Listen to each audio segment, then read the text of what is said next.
Salut Aurélien. Salut Alice. Bah écoute, merci beaucoup déjà de nous avoir reçus aujourd'hui pour ce Cupra Paddle Point Tour à Bandol. Franchement, c'était incroyable. C'était ouf, c'est avec grand plaisir. J'espère qu'on reviendra l'année prochaine. Évidemment. Est-ce qu'on va un peu parler de toi là du coup? Est-ce que tu peux nous raconter tes premiers pas dans le paddle? Les premiers pas, ça remonte. Hein. Moi, les terrains, ils étaient en dur au sol, il y avait des murs et des grillages mous. Donc moi, ça remonte à 2011. J'ai découvert le paddle parce que j'avais un ami je travaillais en fait dans un lycée et à côté, celui avec qui je travaillais, son frère gérait le paddle. Jean-Marc Dalin, je lui fais un coucou. Et voilà, j'ai démarré comme ça le paddle. J'avais joué au tennis jeune, je me suis pris de passion pour le paddle et j'ai joué jusqu'à maintenant, quoi. Est-ce que tu as eu des ambitions dans le passé au niveau France, international? Non, ambition, jamais vraiment. J'ai eu la chance de faire les mondiaux en 2012. Un an après avoir commencé à jouer, c'était génial. Et après, j'ai jamais vraiment voulu me professionnaliser ou vraiment m'entraîner. Jouer pour le plaisir et voilà. Que du loisir, du plaisir. Ouais. Les tournois français, c'est cool, mais jamais vraiment eu la volonté de m'entraîner et d'aller plus loin, quoi. Et aujourd'hui, du coup, on te retrouve en tant que coach?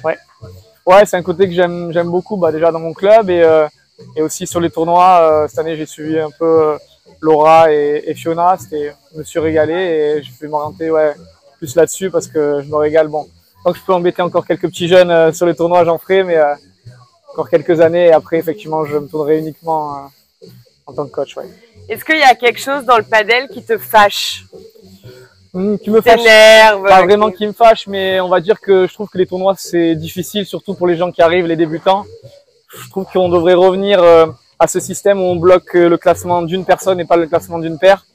Parce que là, pour des gens qui débutent, quand ils arrivent en P25, en P100, qui jouent des mecs qui sont bien classés, qui jouent bien, je trouve que c'est frustrant pour eux. Donc ça va se tisser petit à petit, mais je trouve qu'il faut qu'il y ait plus de tournois pour les amateurs, pour les gens. C'est important que les gens qui n'ont pas trop de classement ou qui sont moins bons gagnent aussi. Parce que c'est difficile après, mais sinon...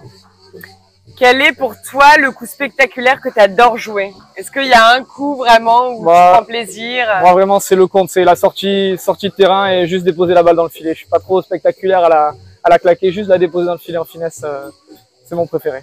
Est-ce que tu as un meilleur souvenir au paddle à nous raconter? Meilleur souvenir, ça reste les mondiaux au Mexique en 2012, parce que c'est une expérience incroyable. On a joué, c'est vraiment une expérience vraiment incroyable. Et pour la petite anecdote, il y avait Dineno avec l'Argentine qui jouait, qui devait avoir 14 ans. Donc, non, c'était vraiment fou. En plus, j'avais Jérémy Scatena dans ma chambre, que j'avais joué 2 semaines avant, qui m'a mis 0-0 en faisant que des amortis rétro. Donc, c'était vraiment cool. Est-ce que tu as un pire souvenir, quelque chose qui t'a marqué et que...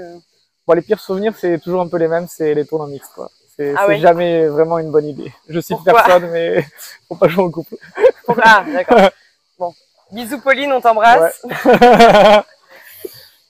Est-ce que tu peux nous raconter un peu tes routines avant match? Est-ce que tu prépares spécifiquement? J'ai pas vraiment de routine, il faudrait, en plus, en tant que coach, plus d'échauffement, plus de préparation, mais en vrai, j'en ai pas, je suis assez détendu, je suis jamais vraiment stressé, quand je suis sur le terrain, je prends toujours du plaisir, donc j'ai pas vraiment de préparation, je me sens toujours assez bien sur le terrain, donc pour l'instant ça me va bien. Et est-ce que tu as un objet, un vêtement que tu portes toujours pendant les matchs? Est-ce que tu es superstitieux? Tu as quelque chose qui te tient à cœur? Non, à l'époque je jouais avec 2 partenaires, Mathieu Abotré et Julien Lacroix, et on avait acheté le même t-shirt, le Gustavo Kuerten de Roland Garros.